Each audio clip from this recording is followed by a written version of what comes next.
Delphine Jubilard a le regard doux d'une jeune femme épanouie de 33 ans. Sur les photos de l'album familial, aux côtés de son mari, ses grands yeux bruns veillent sur leurs 2 enfants, Louis, 6 ans, et Elia, sa fille de tout juste 18 mois. Mais derrière ces apparences heureuses, le couple s'apprêtait à divorcer. Dans la nuit du 15 au 16 décembre, Delphine Jubilard disparaît. Comment expliquer qu'une jeune maman aimante puisse ainsi s'évanouir dans la nature, à quelques jours de Noël? Dans sa ville de Cagnac-les-Mines, dans le Tarn, cette disparition soudaine plonge dans l'émoi tous les habitants de cette petite commune près d'Albi. C'est vrai que c'est une histoire qui touche quand même. On se met à la place de sa famille. C'est vrai que c'est pas facile. Mais les rumeurs circulent déjà, avec un mari désigné comme coupable idéal. Il est montré du doigt, il n'ose plus sortir de chez lui. Pourtant, les enquêteurs n'écartent aucune piste. Drame conjugal, mauvaise rencontre, ou bien Delphine a-t-elle quitté la maison familiale pour rejoindre une connaissance cette nuit-là? Enquête sur une disparition mystérieuse. Il y a 10 jours, tout le quartier pavillonnaire où habitent les Jubilard s'est retrouvé bouclé. Leur maison encore en construction est fouillée pour la 3e fois.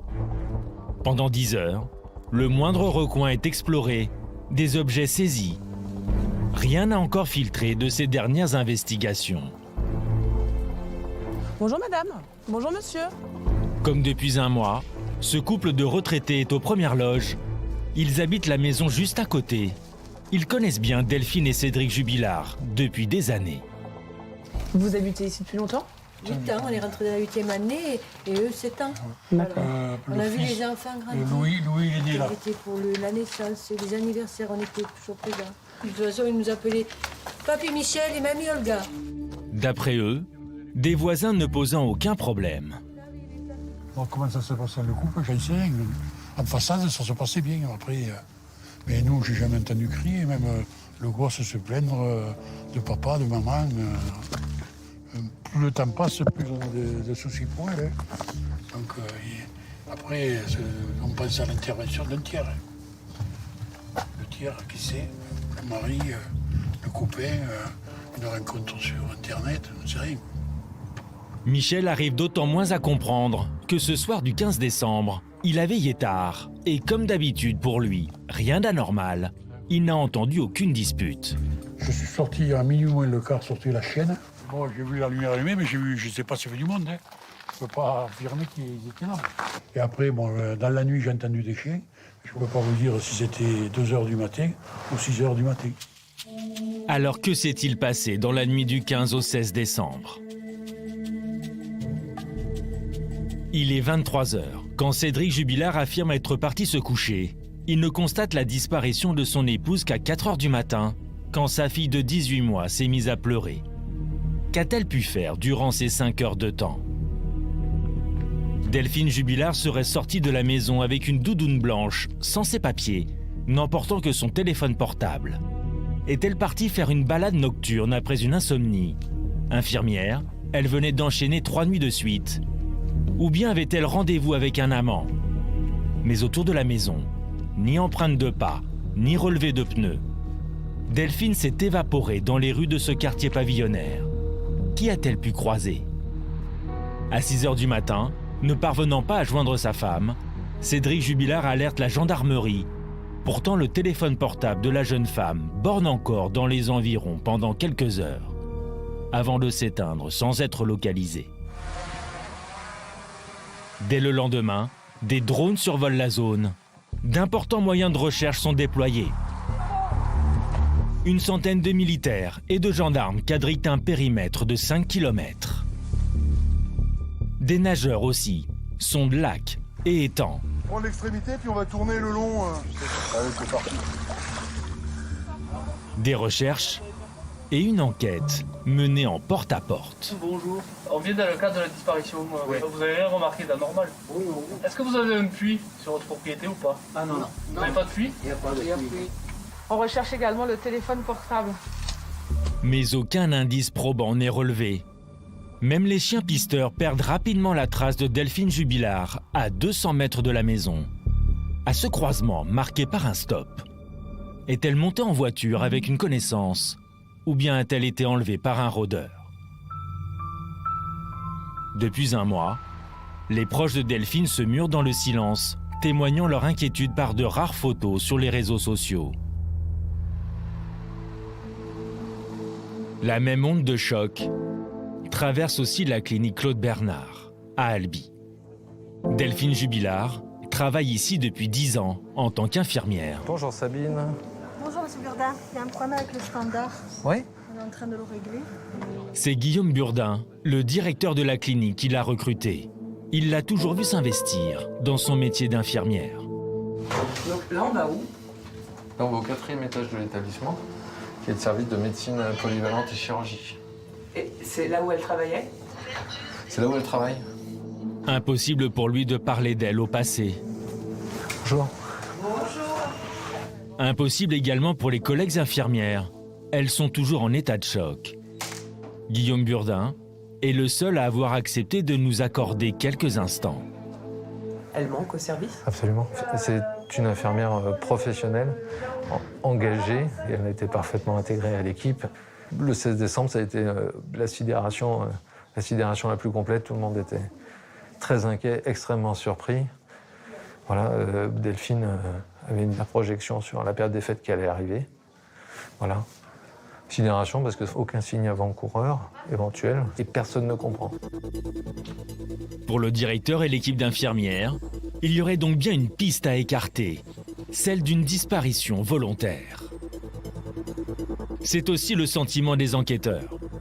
Une information judiciaire a été ouverte pour enlèvement et séquestration. Pour l'avocat de la famille de Delphine, c'est un tournant.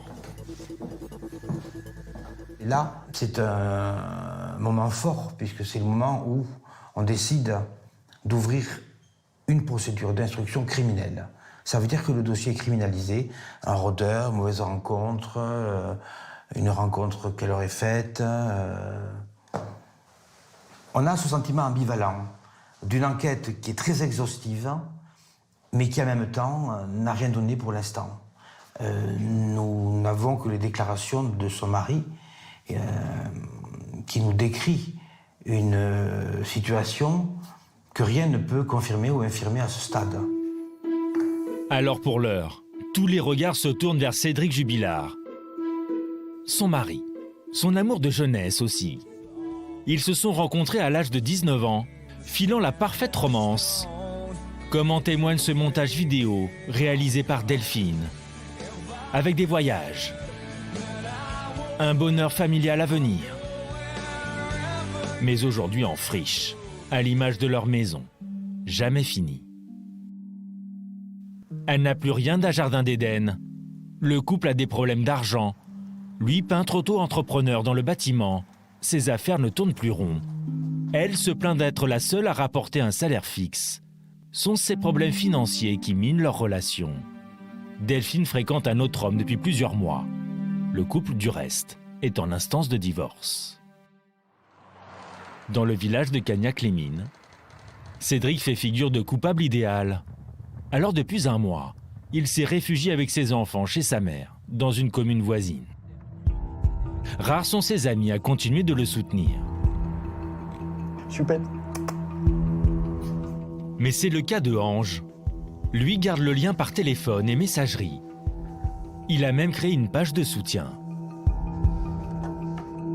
Quand je lui demande comment ça va, j'ai le cœur noué. Maintenant, il marque, oui, voilà, maintenant j'attends que les soupçons sur moi soient levés pour passer à autre chose. Les gens l'ont accusé dès le départ, ont condamné un homme dès le départ.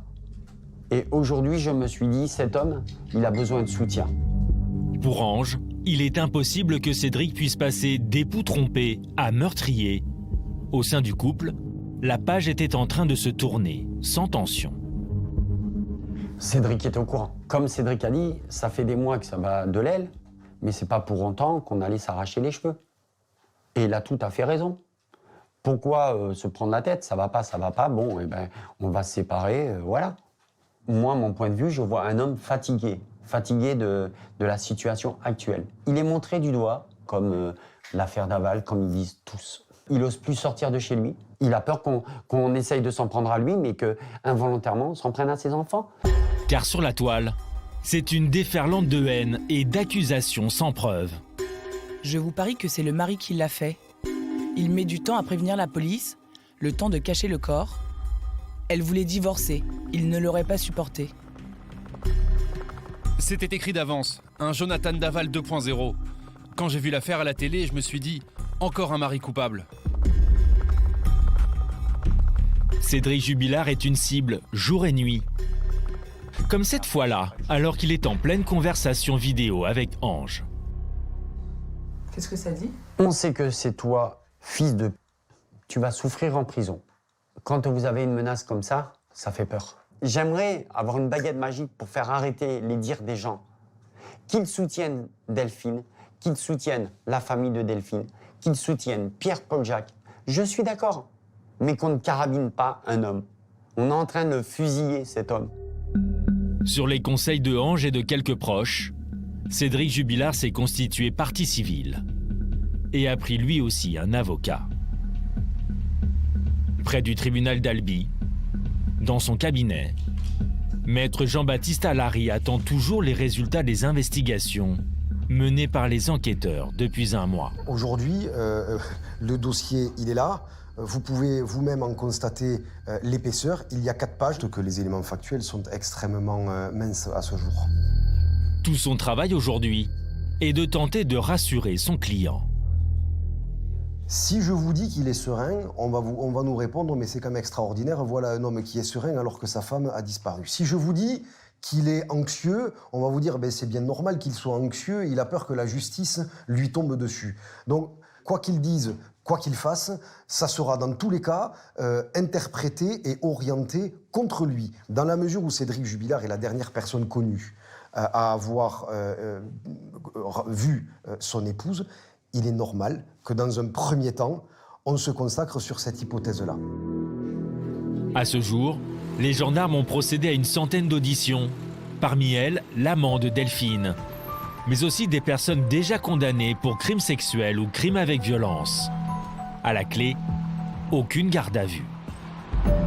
La famille de Delphine garde toujours espoir de la retrouver vivante. D'autant que mercredi dernier, contre toute attente, son compte Facebook a été activé. Un message publié en son nom sur un groupe d'amis. Mais rien n'indique que ce soit elle qui l'ait envoyé. Le mystère de la disparition de Delphine, la jeune infirmière, reste entier. Le port de la Cotinière, au nord de l'île d'Oléron. Il y a un an, Jordan et sa femme Charline ont fêté un heureux événement, l'arrivée de Louise, une adorable petite fille. Je suis curieuse, moi. Toute la famille devait être comblée. Mais ce bonheur est entaché d'un drame. Lisiane, la mère de Jordan, a mystérieusement disparu, 2 jours seulement avant la naissance de sa petite fille. Depuis un an, cette boulangère de 55 ans n'a plus donné aucun signe de vie. Parce qu'elle me manque beaucoup quand... Avec mon père, ça nous arrive d'aller chercher, d'aller voir, mais on sait pas où chercher, on sait pas. Que s'est-il passé? Pourquoi la boulangère de Lille a-t-elle mystérieusement disparu? Depuis l'annonce de la nouvelle, une vague d'effroi s'est abattue sur la petite île de Charente-Maritime. Il faut dire qu'ici, Lisiane Fresne n'est pas n'importe qui. Débarquée sur l'île dans les années 90, la Charentaise a la réputation d'être une femme courageuse, le cœur sur la main. Elle travaillait beaucoup, énormément, oui. Elle aimait beaucoup faire du sport, c'était impressionnant. Oui, elle faisait énormément de sport. On la voit ici avec le chapeau blanc. Nous sommes en avril 2014. Lisiane participe à une opération caritative pour soutenir un habitant de l'île atteint d'une maladie rare. Mère de 2 enfants, Lisiane a longtemps tenu avec son mari un restaurant réputé du front de mer. Mais après son divorce, elle doit se résoudre à trouver un nouvel emploi. Elle accepte un job de saisonnière pour vendre du pain sur le marché de la Bray-les-Bains. Son patron se souvient qu'elle semblait très épanouie. Elle a très bon contact avec les clients et en plus elle nous avait fait un petit mot fin de saison, comme quoi elle avait passé une super saison avec nous et qu'elle était prête à recommencer. Voilà. Mais surtout, selon ses proches, la future grand-mère attendait avec impatience la naissance de sa petite fille. Elle venait tous les 2 jours, elle était contente de voir la petite arriver. Une semaine avant sa disparition, elle avait été chercher un cosy, le cosy était dans la voiture. Enfin voilà, elle était super contente quoi. De la vie de tous, Lisiane croquait la vie à pleines dents, jusqu'à ce qu'elle se volatilise soudainement. Ce 13 octobre 2015, c'est Dominique Saubois, son patron, qui va signaler la disparition de son employé modèle. Le mardi, elle devait embaucher à 7h moins le quart, comme d'habitude. Elle passait au fournil chercher la voiture avec la marchandise. Et quand je suis descendu à 8h au fournil, mon employé m'a dit Xavier est parti ouvrir à la place de Lisiane, parce que Lisiane n'a pas embauché. Qu'elle soit pas là sans prévenir, c'était impossible, quoi. C'était pas du tout son style, quoi. Dominique se précipite chez Lisiane, où elle vit seule. Ça répondait pas. Quand j'ai voulu taper dans la porte, la porte s'est ouverte. Donc je suis rentré, j'ai visité toutes les pièces, j'ai regardé partout. Mais aucune trace de la mère de famille. Pas de signe de cambriolage, de lutte? Non, à part cette porte qui était ouverte, le reste, c'était clean, quoi. Ouais. Dominique prévient aussitôt les proches de Lisiane. Sur place, Jordan comprend immédiatement qu'il est arrivé quelque chose. Je me suis inquiété parce que voir les 2 voitures ici et puis ma mère n'étant pas dans la maison, on a appelé, j'ai appelé sur son téléphone, le portable éteint, je suis tombé directement sur sa messagerie et puis pas de maman, quoi. Jordan alerte immédiatement les gendarmes. Un appel à témoins est lancé. Des dizaines de militaires passent les alentours au peigne fin. Les plans d'eau sont sondés. Mais rien n'y fait. Lisiane est introuvable. Où est passée la boulangère? Pour les gendarmes, il y a un témoin privilégié qui peut peut-être leur apporter une réponse. Car apparemment, depuis le début de l'été, sa nouvelle vie, Lisiane l'imaginait avec un homme. Son nom, Guylain Fricot, 63 ans. Ancien boxeur, l'homme s'est reconverti dans la vente de livres d'occasion. Au marché de la Bray-les-Bains, tout le monde connaît le bouquiniste, installé juste en face du stand de Lisiane. Un camarade de marché que j'appréciais bien, qui était gentil, quelqu'un d'amical, plutôt quelqu'un qui... Voilà, mais même quelqu'un qui était derrière son stand, qui vendait ses livres, quelqu'un du marché, quoi, voilà. Connu parce que déjà, belle bête, puis il se remarque, quoi. Moi, après, j'ai jamais eu de soucis avec lui, mais oui, fort en gueule. Quand il avait quelque chose à dire, il le disait, quoi. Un franc-parler qui aurait séduit Lisiane. Guylain Fricot avait d'ailleurs avoué à sa belle-fille qu'il entretenait une relation avec la boulangère. Il m'avait appelé en juillet pour me dire qu'il avait rencontré quelqu'un. Qu'apparemment, c'est elle qui est allée vers lui. Et donc, j'étais très contente pour lui, forcément. Hein. Et puis, bah voilà, il avait l'air heureux, ça avait l'air d'aller bien. Auditionné par les gendarmes, le compagnon semble découvrir sa disparition, comme l'explique son avocat. Nous sommes dans une situation où on ne vit pas ensemble, où chacun est chez soi et où on se voit le week-end, parfois en semaine. Il ne sait pas ce qui se passe. Seulement à peine sorti de la gendarmerie, l'homme aurait tenté de disparaître des écrans radars. Guylain Fricot coupe son téléphone et quitte l'île à bord de son fourgon. Puis il le vend dans ce petit garage charentais, à plus de 100 km d'Oléron. Quelqu'un? Bonjour. Ici, On se souvient bien du passage du bouquiniste. C'est mon mécano qui l'avait reçu et il le sentait énervé un petit peu. Ah d'accord, oui. Il paraissait quand même pressé de s'en séparer. Guylain Fricot aurait-il quelque chose à se reprocher? Pendant 10 jours, le commerçant reste introuvable. Il ressurgit brusquement en région parisienne et entre en contact avec sa belle-fille. Il m'a appelé. Il m'a dit qu'il était à Étampes. Est-ce que je pouvais venir le chercher? Donc moi, je lui ai dit non. Et donc, je lui ai dit qu'on avait eu les gendarmes. Et il m'a dit « Ah bah oui », et il a raccroché. Quand il vous a appelé, vous avez eu le sentiment qu'il était en cavale, il était en fuite C'est ce que j'en ai déduit, forcément. Apparemment, Guylain Fricot cherche à tout prix un endroit pour se cacher. Il se réfugie chez un ami dans un camp de gens du voyage isolé à 100 km de Paris. Les gendarmes finissent par le localiser dans cette maison et l'interpellent. Pourquoi Guylain Fricot s'est-il enfui le jour de la disparition de Lisiane? Pour Maître Dominguez, son avocat, le bouquiniste aurait eu peur d'être accusé à tort.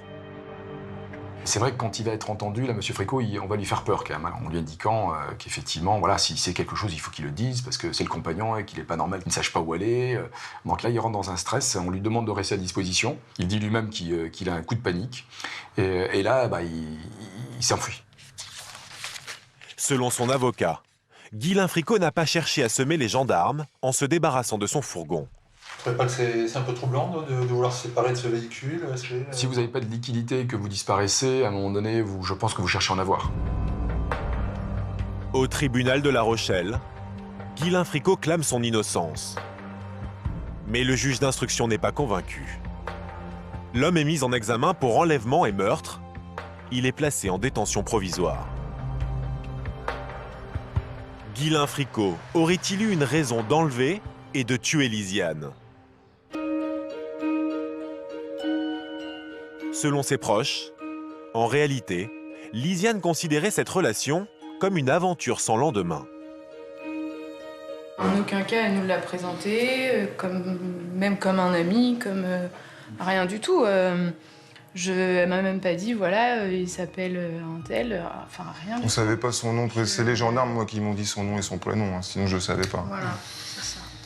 Et elle m'a jamais dit que c'était son ami, son petit ami, qu'ils étaient en relation ensemble. Ouais. Peu de temps avant sa disparition, la boulangère s'était confiée à Dominique, sa meilleure amie, que nous avons pu joindre au téléphone. Lisiane lui avait avoué qu'elle souhaitait quitter le bouquiniste. C'est pas une relation qui allait perdurer dans le temps, et c'était une rencontre comme on peut le faire un été, puis voilà. On me dit cette relation m'étouffe en fait. Ça ne me convient pas. Elle était déterminée à arrêter. Elle disait qu'il ne l'acceptait pas. Que ça se passait mal dans le sens où il ne l'acceptait pas. Guylain Fricot n'aurait-il pas supporté la séparation?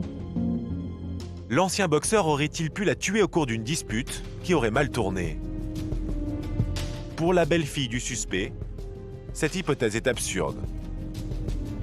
C'est quelqu'un d'un petit peu bourru. Si dans la rue il y a une altercation importante, oui, je pense qu'effectivement, il joue des points.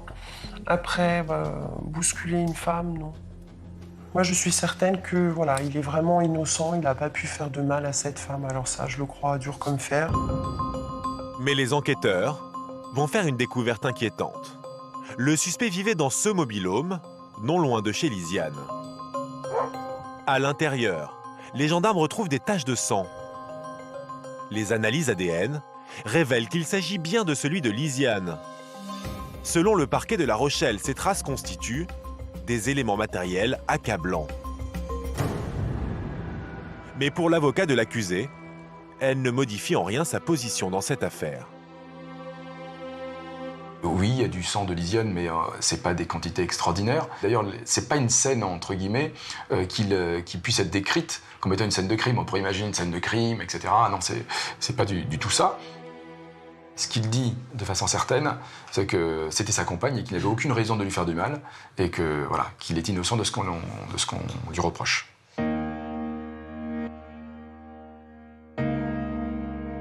Persuadé de la culpabilité du bouquiniste, pour Jordan, il y a peu de chances que sa petite Louise puisse un jour voir sa grand-mère vivante.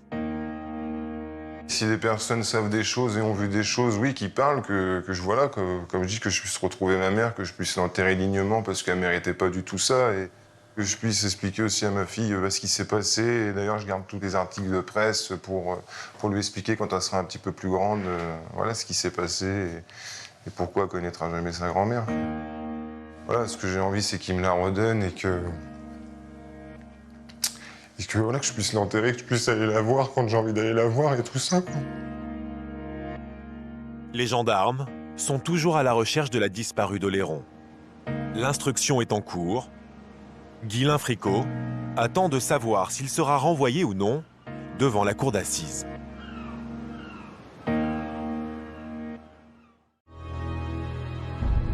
Nous sommes le vendredi 28 juin 1996 à Pont-d'Ain, une petite commune située à 60 km de Lyon. Il est presque minuit. Chez les Viret, Jérémy, 3 ans, le plus jeune, s'est endormi depuis longtemps. L'aîné, Jean-Pierre, 12 ans, attend sagement le retour de ses parents. Sa mère et son beau-père sont sortis en début de soirée. Aujourd'hui encore, Jean-Pierre se souvient très bien de ce vendredi soir. Je me dis que tout va bien parce qu'ils ont l'habitude de sortir le soir, d'aller boire un verre, et c'est pas des... Ils ont l'habitude de rentrer tard, donc je m'inquiète pas. Je me dis peut-être que voilà, ils ont rencontré des gens, peut-être qu'ils ont un peu trop bu, alors ils sont restés dormir avec des gens. Donc je me dis, ils vont rentrer le lendemain matin. Connaissant ma maman, que c'est une fêtarde un petit peu, et que donc voilà, ils s'amusent. La nuit passe. Samedi matin, Jean-Pierre se réveille tranquillement. Pourtant, quand il se rend dans la chambre de ses parents, mauvaise surprise, ils ne sont toujours pas rentrés. En les attendant, Jean-Pierre fait déjeuner son petit frère. Voilà, il y avait sa maman, donc j'essaye de le calmer. Donc voilà, je lui dis t'inquiète pas, maman elle va rentrer, mange tranquillement, on va jouer. On a joué tous les deux au jeu. Et voilà, après donc le soir arrive, toujours pas là. Là je commence vraiment à être vraiment très inquiet. Même s'il a l'habitude de sorties nocturnes très tardives de ses parents, je pense que 2 soirs de suite, comme ça lui paraît inhabituel. Je dors pas de la nuit, je les attends toujours. Et le lendemain matin, ils sont toujours pas là. Cette fois-ci, Jean-Pierre est vraiment angoissé. L'adolescent de 12 ans appelle lui-même les gendarmes. Voici l'adjudant-chef Yvan Ticourt. Aujourd'hui en charge d'enquête sensible, il a souhaité témoigner à visage caché, mais il se souvient parfaitement du coup de fil de Jean-Pierre. Je suis tout seul au domicile de papa et maman. Mes parents ne sont pas rentrés depuis vendredi soir. C'est pas normal, on est tout seul ici avec mon petit frère et il faut que vous interveniez. Il me fait vous habitez où, à quel endroit on va venir. Le gendarme est abasourdi. Que signifie ce coup de fil d'un enfant de 12 ans? De 2 choses l'une, soit il s'agit d'une mauvaise plaisanterie, soit c'est un véritable appel de détresse. La gendarmerie arrive et voit les 2 enfants seuls. C'est bien un enfant de 12 ans qui vient leur ouvrir la porte. Donc il lui demande, il lui pose la question, est-ce que c'est toi qui nous as appelés? Qu'est-ce qui t'arrive? Et l'enfant est en larmes, son petit frère est derrière, ils sont encore en pyjama. Et là, il dit, mais papa et maman sont partis vendredi soir et depuis, ils ne sont pas rentrés. C'est le début d'une enquête criminelle incroyable. Avec pour seul témoin un jeune adolescent inquiet et un petit garçon qui parle à peine. Tes parents sont arrivés quand? Et ils faisaient quoi? Bon, tu t'appelles comment? Les gendarmes interrogent Jean-Pierre. Ils tentent d'en savoir plus sur sa mère, Patricia Viret, 41 ans, et son beau-père Jean-François Viret, 42 ans. Oui, j'ai grandi avec ma maman jusqu'à l'âge de 8 ans. Après, j'ai eu mon petit frère. Ma mère a rencontré Jean-François, mon père, mon beau-père, que je considère comme mon père. Jean-François et Patricia se sont rencontrés à l'occasion d'une fête foraine. Ça a été un coup de foudre extrêmement important. Ils vont très rapidement se mettre en ménage. Ils se sont mariés 2 mois après. Tout est beau, comme des jeunes mariés. Voilà. C'est un couple décrit comme amoureux, fusionnel et avec une histoire assez récente mais forte. C'est super. Je vois ma maman, là, elle est heureuse, là. Et ça faisait très longtemps que c'était pas arrivé. L'un et l'autre pensent qu'ils vont construire une grande histoire d'amour tous les deux. Une grande histoire d'amour démarre entre Patricia et Jean-François. Et les 2 enfants, Jean-Pierre et Jérémy, semblent parfaitement avoir accepté cette nouvelle vie. Alors une question s'impose. Pourquoi Patricia, en disparaissant, met-elle en danger ce bonheur naissant ? Patricia est proche de ses enfants, elle s'occupe de ses enfants. Manifestement, elle a une relation forte avec ses enfants. Donc c'est difficilement imaginable pour l'enquête de penser que Patricia ait pu abandonner ses enfants. Est-ce qu'une mère peut abandonner son enfant? Non. Non. Une mère ne peut pas abandonner son enfant. Les gendarmes sont de plus en plus perplexes. Et si l'aîné des enfants avait oublié de leur signaler un détail capital?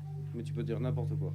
Il demande alors à Jean-Pierre de raconter précisément la soirée du vendredi 28 juin 1996. Je rentre de l'école. Ma mère est à la maison avec mon beau-père et mon petit frère. Elle lui demande de s'occuper de son petit frère qui est âgé de 3 ans, seuls tous les 2 au domicile, en lui disant « tu lui feras à manger, j'ai préparé ce qu'il faut, on sort et on rentrera plus tard dans la soirée, ne t'inquiète pas ». Donc ils ont fait les vérifications auprès des organismes hospitaliers, auprès des brigades de gendarmerie environnantes, pour voir si une voiture, une Renault 21 qui appartenait donc au couple, n'avait pas été mise en cause ou signalée sur un accident de la route. Il n'y a pas eu d'accident qui a été signalé. Donc la thèse de l'accident apparaît peu probable. La piste de l'accident de la route est écartée définitivement. Alors les enquêteurs se concentrent sur le seul indice que les enfants ont donné, le coup de téléphone des parents le soir de leur disparition. Et alors le petit est couché déjà? D'accord, tout va bien alors. Bon, c'est bien. L'une des premières démarches des enquêteurs, c'est de vérifier auprès des organismes de téléphonie, donc France Télécom, s'il existe bien un appel arrivant au domicile de la famille Viret dans le créneau horaire communiqué par l'enfant. Et là, oui, il y a bien un appel. Donc, à 22h30, le 28 juin, Patricia et Jean-François Viret sont bien dans un bar en train de consommer des boissons. Dans un bar qui s'appelle le Bentley à l'époque, qui est situé en ville, à Bourg-en-Bresse. Les gendarmes se rendent immédiatement dans le bar en question. Et ils présentent les photos du couple au patron de l'établissement. Le patron du bar se souvient très bien de la présence de ce couple, dont il n'a noté aucun comportement anormal ou quelque chose qui puisse l'intriguer. Il se souvient d'un couple amoureux, en train de boire un verre, tranquillement, discutant tous les deux, et qui ne semble ni inquiet, ni vivre quelque chose de particulier. Seulement après leur passage dans le bar, aucune piste, aucun indice n'offre la moindre explication. Les enquêteurs décident alors de fouiller le passé de Jean-François et de Patricia Viret pour tenter de comprendre cette soudaine disparition. Un passé pour le moins sombre. On va très vite s'apercevoir que ce n'est pas un couple classique et qu'il y a quelques zones d'ombre dans leur passé. Les gendarmes interrogent à tour de rôle la famille, les amis et les collègues de travail. Et très vite, ces témoignages vont permettre d'éclairer les enquêteurs sur la vie du couple Viret. Dans le couple, il y a un troisième personnage, c'est l'alcool. Jean-François est quelqu'un qui est un alcoolique, qui a subi plusieurs cures de désintoxication. Lorsqu'il a rencontré Patricia et lorsqu'ils se sont mariés, l'enquête démontre qu'ils sortent beaucoup, qu'ils s'alcoolisent tous les deux abondamment. Et a priori, Jean-François est retombé dans son alcoolisme. En tout cas, ce sont des gens qui boivent au-delà de ce qu'il est raisonnable de boire pour chacun d'entre nous. À commencer par Patricia Viré. L'épouse de Jean-François a une vie plutôt débridée. Son fils peut en témoigner. Il fallait que je parte tout de suite lui acheter un pack de bière pour faire qu'il fasse la fête avec ses amis et ses cigarettes. Elle fumait beaucoup aussi.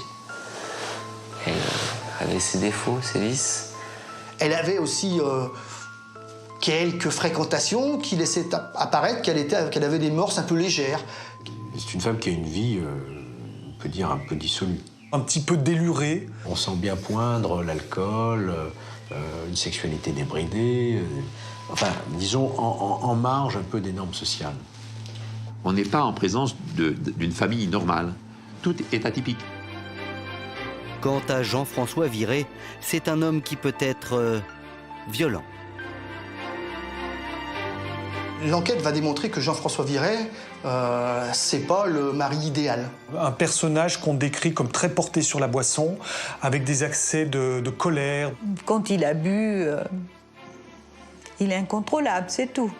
On a ce style de personnage un petit peu impulsif et colérique. Et qui a connu au sein de son couple précédent quelques petits soucis de violence. Il y a une de ses compagnes, de ses ex-concubines, qui vient raconter que dans un accès de violence, il a tenté de l'étrangler. Jean-François Viré n'est pas seulement un homme violent quand il a bu.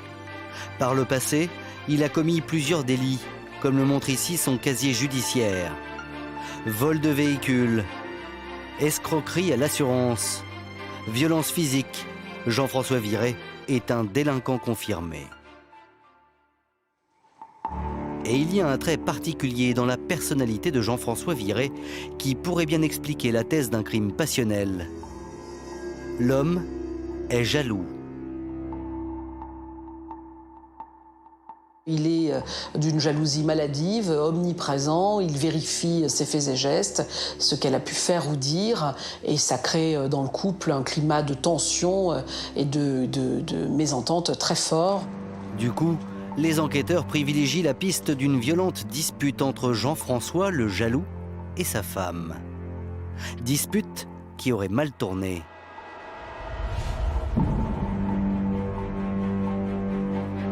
Est-ce qu'il ne se serait pas passé quelque chose après le bar Le Bentley, après le 22h30, ce 28 juin 1996, qui ait fait que Jean-François ait eu un différend avec son épouse au point de la faire disparaître? Pourquoi pas? Et ensuite, lui-même de disparaître. C'est une hypothèse qui commence à germer dans votre esprit à ce moment-là. Peut-être y a-t-il un amant. Peut-être Patricia a-t-elle une autre relation que celle de Jean-François Viré, que Jean-François ne l'aurait pas supportée. C'est aussi une possibilité. Et l'alcool facilitant le passage à l'acte. Reste que la piste du mari jaloux, qui aurait tué sa femme et se serait suicidé ensuite, ne donne rien de concret.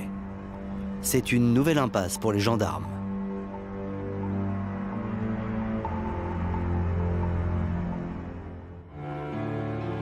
Alors que l'enquête piétine, Jean-Pierre et Jérémy se retrouvent seuls, sans parents.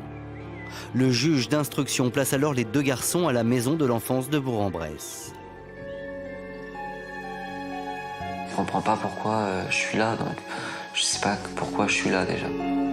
Les deux garçons du couple disparu sont en pleine détresse. Mais ils espèrent encore le retour de leurs parents. En vain. Jean-Pierre est inquiet, il est malheureux. Je suis quand même assez perturbé. Jean-Pierre attend des nouvelles de sa maman et Jérémy aussi. Mon petit frère, il me pose des questions, il me dit et maman, elle est où? Et papa, il est où? Je fais ils vont venir nous chercher. T'inquiète pas, ça va aller, c'est juste... ça va pas durer longtemps, tu vas voir. Chaque jour qui passe n'amène aucune révélation, n'amène pas le retour de leur maman Patricia. Et dans ma tête, je me dis que c'est toujours une blague, que ma mère va venir me récupérer, parce qu'il y a mon anniversaire qui arrive. Et je me dis, ils me font une blague pour mon anniversaire.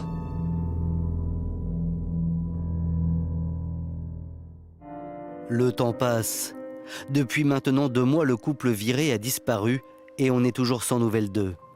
Cela en devient inquiétant. Car tout se passe comme si Patricia et Jean-François s'étaient littéralement évaporés. Ils sont partis avec le minimum, bon, peut-être avec leur portefeuille, mais enfin bon, ils n'ont rien sur eux. Ils n'ont pris aucune disposition. Il faut avoir un peu d'argent. Et là, on s'aperçoit que Jean-François Viré a un peu d'argent sur son compte. Et cet argent est toujours présent sur le compte. Mon frère aurait pu me téléphoner, se dire, ben tiens, je vais passer la voir, j'ai besoin d'argent, j'ai...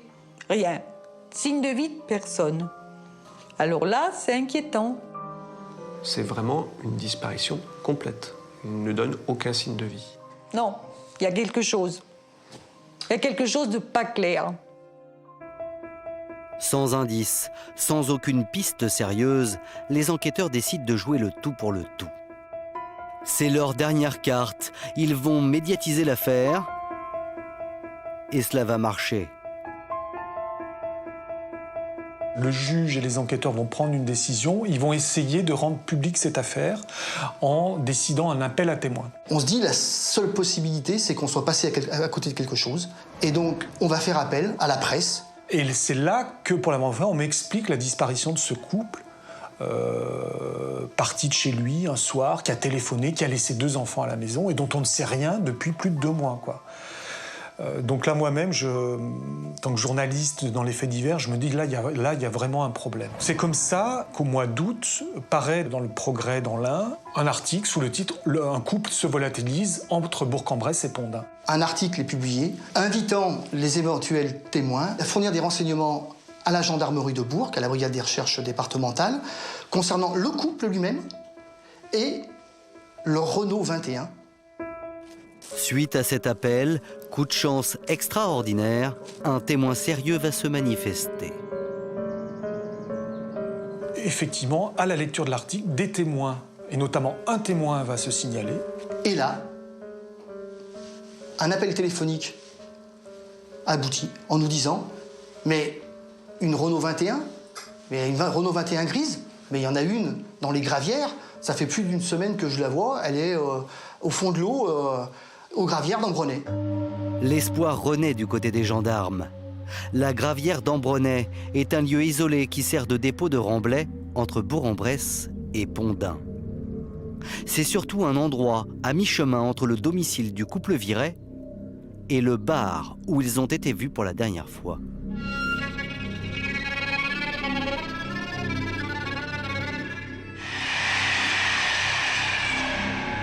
Nous sommes le 21 août 1996, 2 mois après la disparition des époux Viré.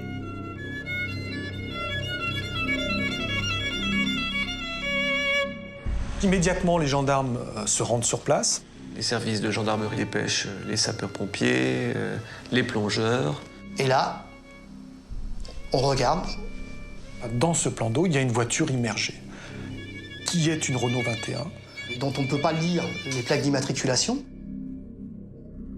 La voiture n'est pas très visible, elle est remplie de mousse. Et l'un des gendarmes présents se déshabille, plonge pour aller nettoyer la plaque. Il va s'approcher pour voir ce qu'est ce véhicule. Il y a, chose tout à fait étonnante, un bras qui dépasse par une fenêtre de la voiture. C'est la stupéfaction. Un corps se trouverait dans le véhicule. Une grue est alors acheminée sur place pour extraire de l'eau la voiture des époux Viré.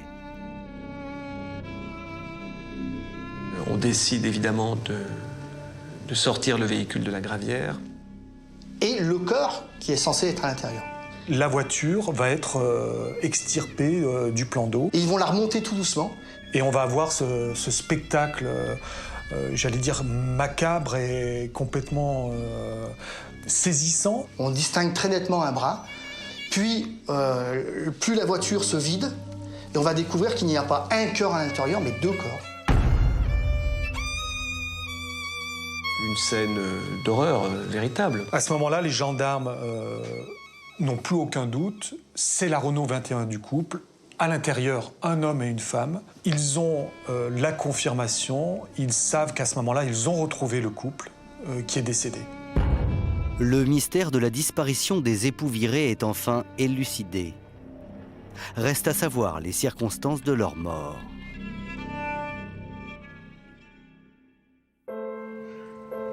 Immédiatement, les gendarmes téléphonent à la maison d'enfance à Bourg-en-Bresse. Les assistants sociaux doivent annoncer la terrible nouvelle aux enfants. J'étais au terrain de jeu avec mon petit frère et il y a une éducatrice qui vient me voir, qui me dit « Jean-Pierre, il faut que je te parle ». Je dis « Oui, qu'est-ce qu'il y a ?» Elle me dit « On a retrouvé tes parents ». Et là, je comprends pas, je fais « D'accord, ouais. Et alors ?» Et voilà, ils sont morts.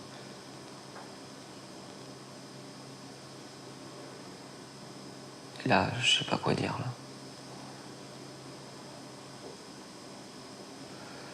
Et et je leur fais comment ça. Il fait, on les a retrouvés. Ils se sont été immergés dans l'eau, dans la voiture. Donc, je me dis, ok. La technique du véhicule montre déjà que le câble d'accélérateur a été coupé. La position des phares était allumée. Les portières ont été verrouillées. Donc, il y a nécessairement une intervention de tierces personnes. Ce câble sectionné, ce phare allumé, le point mort, ça laisse penser que la voiture a été volontairement poussée dans la gravière. Le ou les assassins ont délibérément voulu cacher le véhicule et les corps après avoir commis leur double assassinat.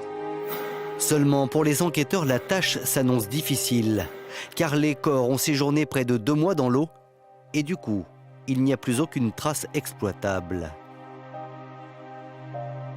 C'est la consternation parce que les enquêteurs ne trouvent pas de traces de sang, pas de traces particulières, pas d'indices matériels, pas d'empreintes, pas d'empreintes de pas d'empreintes digitales. Pas d'armes, hein, ni couteau, ni cutter, rien qui puisse expliquer le crime sur le coup. C'est l'autopsie qui va permettre d'en savoir plus sur les circonstances de la mort des Viré, et notamment en ce qui concerne Patricia. L'autopsie va apporter des éléments déterminants. Tout d'abord, on saura qu'ils ne sont pas morts noyés. Une certitude. On a des traces de strangulation manuelle qui ont entraîné son décès. Donc on est dans le cadre d'un homicide, d'un meurtre par étranglement, par strangulation. Si Patricia a bien été étranglée, dans le couple, la mort la plus atroce est bien celle de Jean-François Viré.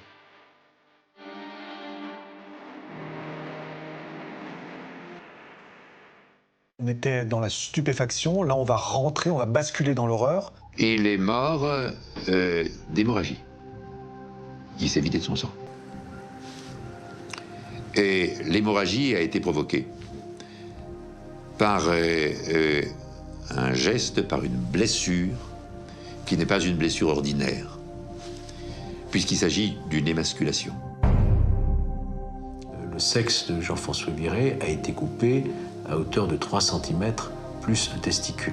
Il s'est vidé de son sang comme un cochon qu'on aurait laissé agoniser dans d'atroces souffrances qu'on peut imaginer. On confirme effectivement l'émasculation par un objet tranchant, donc genre probablement serpette, dit-on, bien qu'on n'en ait pas la confirmation. Détail supplémentaire, l'autopsie détermine qu'il a été émasculé de son vivant. Quand la sœur de Jean-François Viré apprend dans quelles circonstances son frère a été torturé à mort, elle est épouvantée. C'est même plus de la barbarie, c'est de la sauvagerie, c'est même quelque chose qu'on ne peut pas imaginer, qui est impensable, qui peut pas exister sur Terre. On peut pas y qualifier, J'ai eu mal au cœur, j'ai eu envie de vomir, je sais pas, c'est impensable. Même les enquêteurs sont choqués. C'est un acte extrêmement rare. Moi, dans ma carrière de magistrat, je ne l'avais jamais vu. il y a là un acte de barbarie de type archaïque.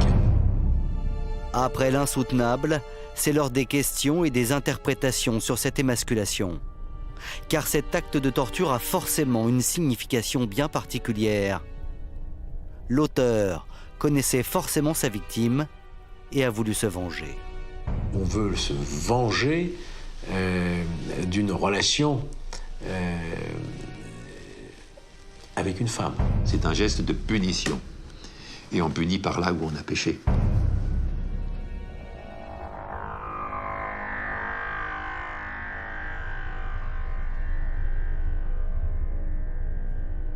On est en face d'un règlement de compte, d'une rivalité entre des tiers et le couple Viret, donc que manifestement, c'était des personnes qui connaissaient le couple Viret. On ne tue pas quelqu'un comme ça qu'on ne connaît pas. La vie sexuelle de ce couple, un peu déluré, un peu dissolu, elle prend une certaine résonance à ce moment-là, et les enquêteurs commencent à se poser des questions sur l'entourage du couple et se demandent d'où a pu venir le coup. Et l'enquête va s'orienter autour de toutes les connaissances et les fréquentations du couple Viret.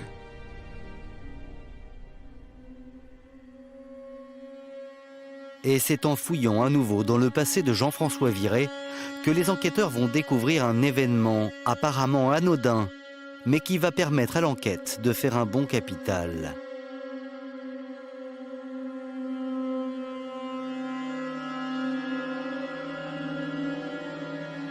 Nous sommes le 10 février 1996 à Bourg-en-Bresse, 4 mois seulement avant la disparition du couple Viret. Ce jour-là, Jean-François Viret va déposer plainte, car un incident s'est produit en bas de chez lui. Quelqu'un s'en est pris à sa voiture.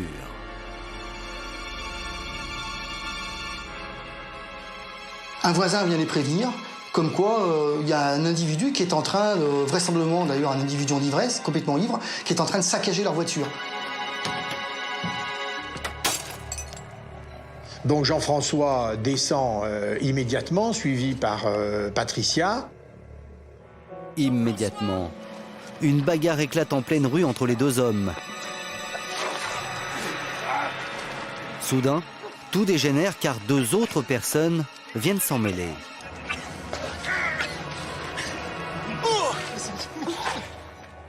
Un voisin décide d'alerter les services de police et donc le commissariat local envoie sur place une patrouille qui va procéder à l'interpellation de tout ce petit monde.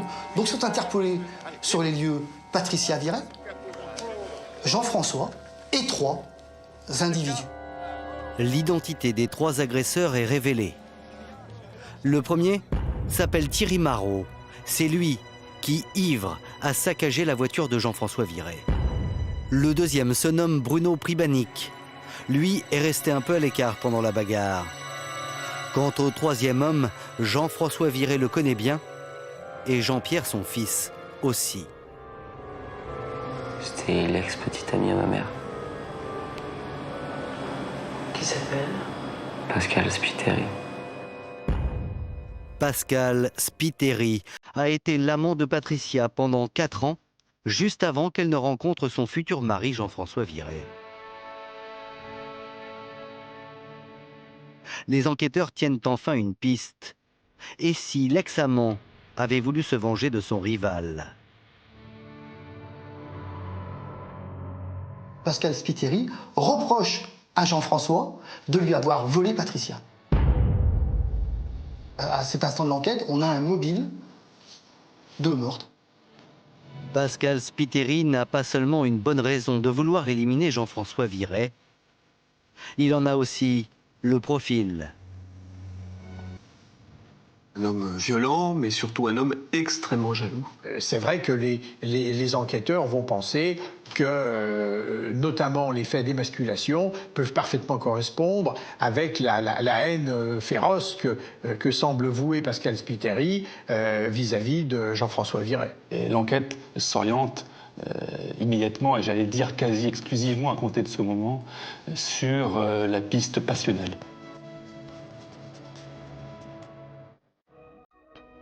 Cette fois, la piste est sérieuse. Les enquêteurs ont maintenant un suspect avec un mobile solide. Reste un problème.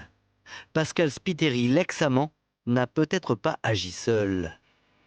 Alors les gendarmes s'intéressent à d'éventuels complices, et notamment à ceux qui, souvenez-vous, étaient avec Pascal Spiteri pour saccager la voiture de Jean-François Viret.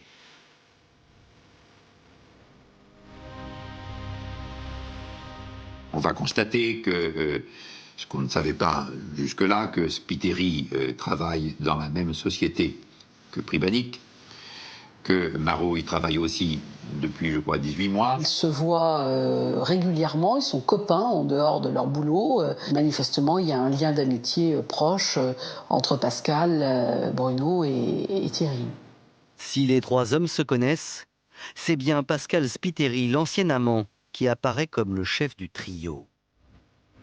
Quelqu'un d'extrêmement violent, avec beaucoup d'ascendant sur les gens qu'il côtoie. Un garçon relativement timide et peu entreprenant. Certains de ses camarades nous le présentent comme étant sous l'influence de Spiteri. Un grand costaud, un garçon très direct, mais apparemment très influençable malgré tout.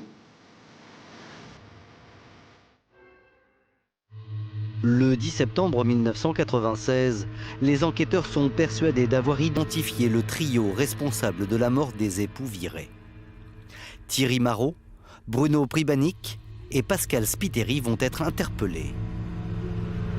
C'est alors que se produit une scène incroyable, lorsque les gendarmes arrivent pour arrêter l'ex-amant de Patricia. Pascal Spiteri, il est interpellé sur son lieu de travail, et à ce moment-là, il va y avoir un incident qui va faire sursauter les enquêteurs. Lorsqu'on se présente à M. Spiteri, lorsqu'on lui demande s'il sait pourquoi on vient le chercher et pourquoi on vient le placer en garde à vue, il nous répond tout simplement « Oui, c'est pour l'histoire de Patricia et de Jean-François, mais c'est pas moi, c'est Marot. » Et Pascal Spiteri ne se contente pas d'accuser du massacre un de ses sous-fifres.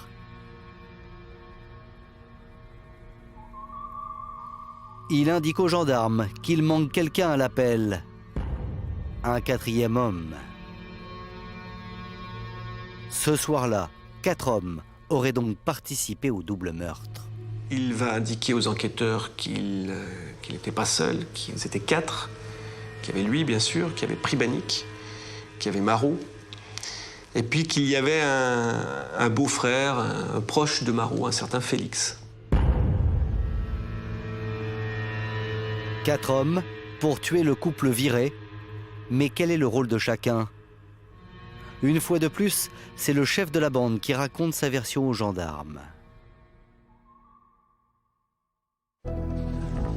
En garde à vue, Pascal Spiteri se montre très coopératif. Et il n'est pas avare de détails pour évoquer la fameuse soirée du 28 juin où a eu lieu le double meurtre. Et voici ce qu'il raconte. Le vendredi soir, la bande des 4 a rendez-vous avec les époux Viret vers minuit. Ici, dans le bar Le Bentley, en plein centre de Bourg-en-Bresse. Objectif de la rencontre, régler le différend qui a suivi le saccage de la voiture de Jean-François Viret. En effet, le mari de Patricia a porté plainte après les dégradations sur sa Renault 21. Et il compte bien que Marot, le vandale, lui rembourse les frais de réparation de sa voiture. Et il nous dit, on est allé au Bentley. Et là, étonnement, le Bentley, lieu où le couple Viret a été vu pour la dernière fois vivant, puisque c'est là qu'ils ont passé leur coup de téléphone. Pascal Spiteri poursuit son récit. Lui et les 3 acolytes quittent le bar Bentley avec les Viret. Direction ce bar, un peu à l'écart de la ville, à une vingtaine de kilomètres de là. Et là, les choses auraient dégénéré sur le parking.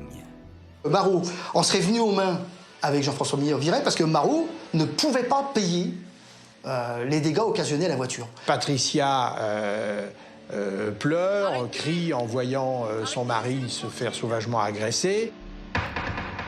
À ce moment précis, Patricia Viret va chercher du secours. Seulement son ex-amant Pascal Spiteri va l'en empêcher. C'est trop tard, Patricia. C'est terminé, c'est trop tard. Et il explique qu'à ce moment-là, au lieu de l'aider, il aurait lui aussi une scène de violence, de folie, et qu'il giflerait Patricia. Il va se jeter sur elle, il va la gifler, il va l'attraper au cou, il va la déshabiller et il l'étrangle.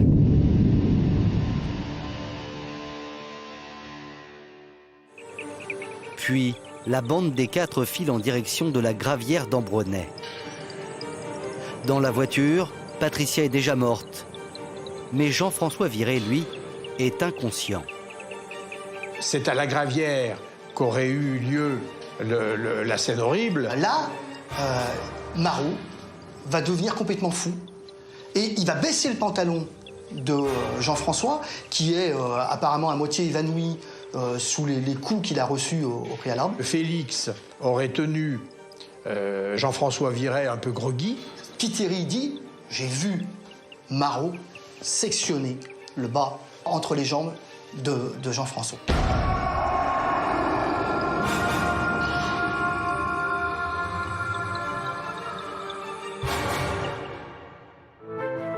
Devant les enquêteurs, Pascal Spiteri jure ne pas avoir participé au massacre, ni lui, ni son ami Bruno Pribanic.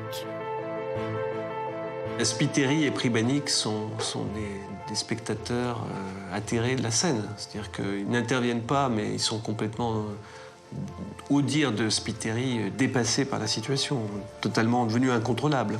Et puis après, les hommes ont poussé le véhicule dans l'eau, laissant ainsi le véhicule et les corps à l'intérieur du véhicule. Pour les gendarmes, la version de l'ex-amant de Patricia semble crédible. D'abord parce qu'il reconnaît avoir tué son ancien amour avec force détail. Ensuite, parce que l'un des 4, Bruno Pribanic, confirme cette même version. Il n'y a donc aucune raison de douter des déclarations de Spiteri. Les déclarations spontanées de Spiteri confirment tous les détails qui ont été recueillis auparavant dans le cadre de l'enquête. Les circonstances de l'émasculation, le câble d'accélération coupé, le fait que le véhicule ait été précipité dans la gravière, tout feu ouvert, tous les éléments se retrouvent. Finalement, les faits se trouvent corroborés par les déclarations de Spiteri. Les enquêteurs sont cependant confrontés à un sérieux problème, car 2 des 4 hommes accusés démentent toute implication. À commencer par Thierry Marot, soupçonné d'avoir émasculé Jean-François Viré. Et Marot est absolument abasourdi. Marot n'a jamais reconnu les faits à aucun moment. Il nie. Mais l'homme a un alibi invérifiable. Il dit qu'il est resté chez lui à regarder la télévision, il va décrire certains des programmes, mais bon, la vérification ne permettra pas de vérifier si oui ou non il était chez lui ce soir-là. Enfin, le 4e homme, Michel Félix, ne comprend pas pourquoi on l'accuse de complicité lors de la torture de Jean-François Viré. Michel Félix, on l'interpelle, il ne sait pas pourquoi. Il tombe des nues, il ne connaît pas Jean-François Viré, encore moins Patricia. Il n'a jamais eu affaire à lui, donc il se demande vraiment qu'est-ce qu'il fait dans cette galère-là, quoi. Il lui est tombé la foudre sur la tête, ça c'est certain. Et lui, il crie son innocence, il se dit mais qu'est-ce qui se passe? Qu'est-ce que vous m'imputez un crime? Je n'y étais pas. Et sur l'accusation uniquement de Pascal Spiteri, puisque c'est pratiquement la seule charge qu'il y a contre lui.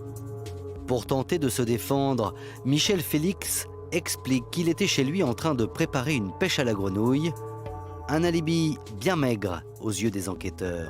Donc c'est un alibi qui ne vaut rien, il est de circonstance. On ne dira jamais qu'il est inventé, ça n'aura jamais été dit. 2 hommes qui accusent, 2 hommes qui nient. Et pourtant, la juge d'instruction va mettre en examen la bande des 4 pour homicide volontaire avec acte de torture et de barbarie. Ils sont tous écroués. Et 3 ans passent. La justice a des aveux de la part de 2 des 4 accusés. Seulement, elle n'a toujours aucune preuve matérielle de l'implication ou du rôle des membres de la bande des 4.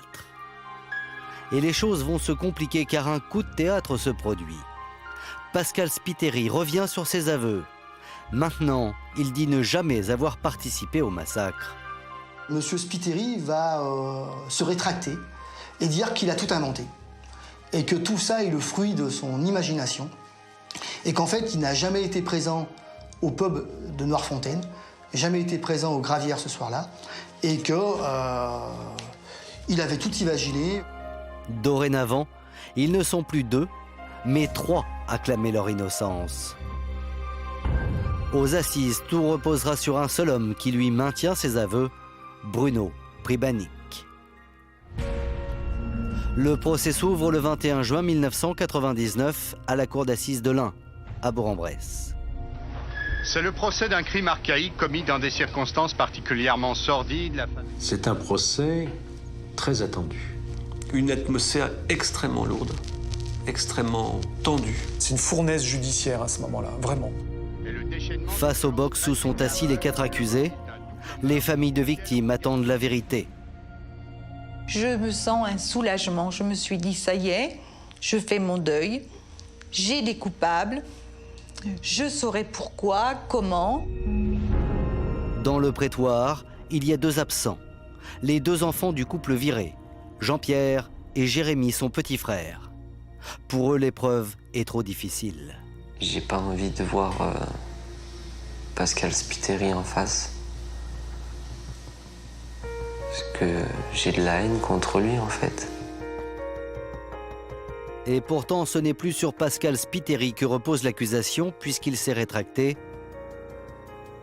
mais bien sûr Bruno Pribanic. Alors, le président l'interroge, le pousse dans ses retranchements.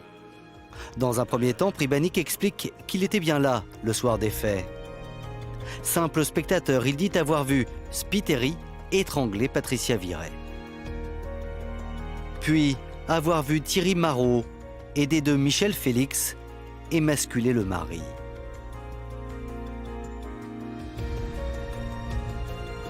Seulement pressé par les questions précises du président, l'homme perd pied et finit lui aussi par se rétracter. Et on sent que Pribanic fléchit. Il est comme acculé. Pribanic se retrouve piégé dans ses contradictions et s'écroule en reconnaissant qu'il avait jusque-là menti. Eh ben non, monsieur le président, je n'y étais pas, excusez-moi. Voilà, j'y étais pas. Il n'était pas sur les lieux. Voilà, alors c'est un coup de théâtre qui... Tout le monde est désemparé. Tout le monde est désemparé parce qu'on ne sait pas sur quel pied danser. Désormais, tout le dossier s'écroule. 4 accusés, 4 hommes qui clament leur innocence. Ce procès où on avait 4 hommes renvoyés, impliqués, avec des indices concordants laissant penser qu'effectivement ils avaient participé à ce double assassinat, eh ben on n'a plus d'auteur. On a l'avocat général qui va se retrouver face à un Pulse complètement éclaté. L'accusation est partie en lambeaux.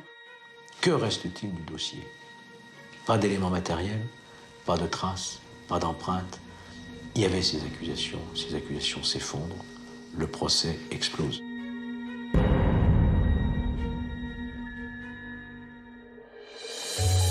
Lundi 28 juin 1999. C'est la 2e semaine du procès et un nouveau coup de théâtre va se produire.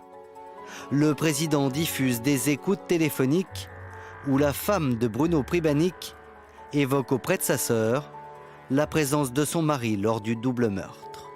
Le président va faire diffuser pendant l'audience les écoutes téléphoniques où on va entendre la femme de Bruno Pribanic qui va faire part de ses doutes, qui va faire part des propos qu'elle a entendus, où on entend on comprend que Bruno Pribanic a assisté à quelque chose de grave. Là, Pribanic définitivement craque.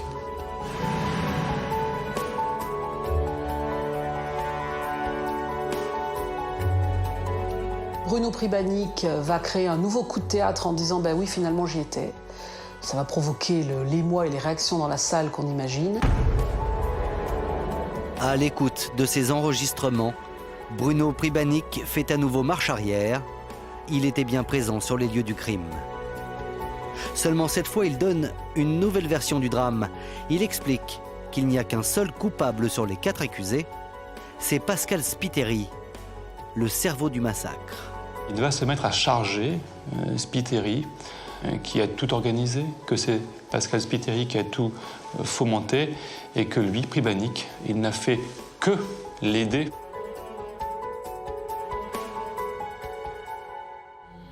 Et voici donc, selon Bruno Pribanik, ce qui se serait passé le 28 juin 1996. Ce soir-là, Thierry Marot et Michel Félix n'étaient pas présents sur les lieux du crime. Pascal Spiteri était seul et Bruno Pribanik l'aurait rejoint. Pascal Spiteri lui a demandé de venir l'aider, que Bruno Pribanik s'y est rendu tout de suite parce qu'il obéit toujours à ce que Spiteri lui demande. Arrivé sur place, il l'a retrouvé dans les lieux de la Gravière.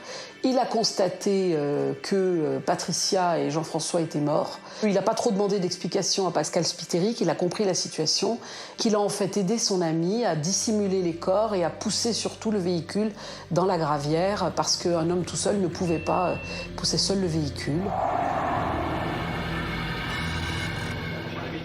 Les nouvelles révélations fracassantes de Bruno Pribanik font l'effet d'une bombe. Que va décider dans son réquisitoire l'avocat général Georges Fenech, prêt pourtant avant l'audience à expédier la bande des 4 en prison pendant des décennies. Imaginez ma position. On attend évidemment de l'avocat général qu'il défende les intérêts de la société, et en cela qu'il réclame des peines, mais tout à coup, mes certitudes ont volé en éclats.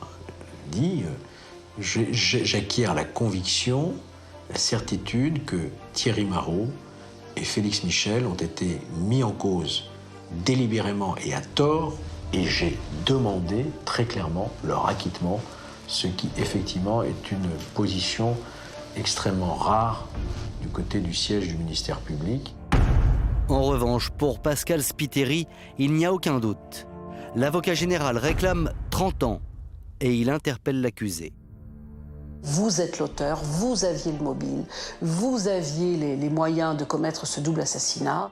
C'est vous qui êtes nourri de cette jalousie, d'avoir été floué, d'avoir perdu Patricia qui était votre maîtresse. Il n'y a que vous qui avez cette volonté de faire mal, de faire souffrir, d'atteindre Jean-François Viré dans sa virilité. Mais pour l'avocat général, Pascal Spiteri a forcément un complice. Georges Fenech réclame donc 15 à 18 ans de prison à l'encontre de Bruno Pribanik.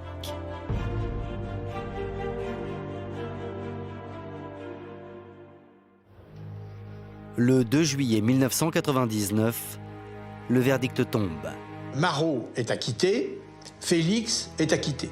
C'est un grand cri de joie quand on entend l'acquittement pour Thierry Marot et Michel Félix. Au moment où j'entends l'acquittement, je tends mon bras du côté du box, je tends ma main et Félix la saisit. Et on se serre la main, enfin, voilà, ça y est, il a gagné.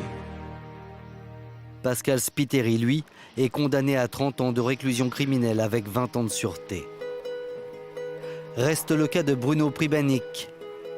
Il est acquitté. Les jurés ont tranché. Ils ont douté de la culpabilité de Pribanik et à partir du moment où ils se sont posé la question, où ils n'avaient pas de certitude, ils devaient acquitter. Il était à peu près impossible de dire quelle avait été sa réelle participation et donc de prononcer une condamnation au titre de cette participation.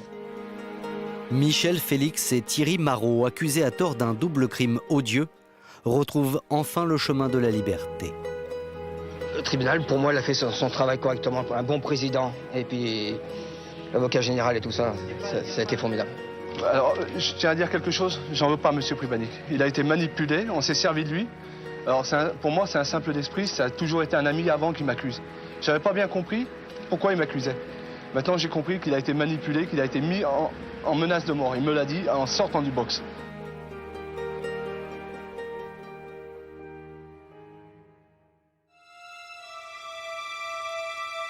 15 ans ont passé depuis le double crime des époux virés. Pascal Spiteri purge toujours sa peine à Bourg-en-Bresse. Mais aujourd'hui encore, l'affaire a laissé des traces douloureuses chez les magistrats. Un certain malaise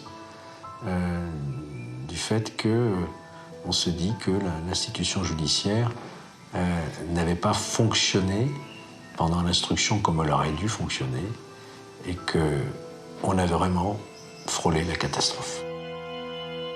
Après la disparition abominable de ses parents, Jean-Pierre s'est difficilement reconstruit. Mais il reste toujours hanté par un doute. La justice, elle a mal fait son travail. Parce qu'une personne pour avoir fait ça, c'est impossible. Il les fait sortir tous les deux de la voiture, il étrangle ma mère, et il bat mon père, et il les mascule. Et après, il les met tous les deux, il met Pascal Spiteri, il met mes parents tous les deux dans la voiture, et il pousse la voiture tout seul au fond de la carrière. Tout seul. C'est surhumain, super fort. À présent, Jean-Pierre, épaulé par sa compagne, attend un enfant. Jérémy, le plus jeune, a aujourd'hui 18 ans et a bien du mal à oublier le drame qui a saccagé sa famille.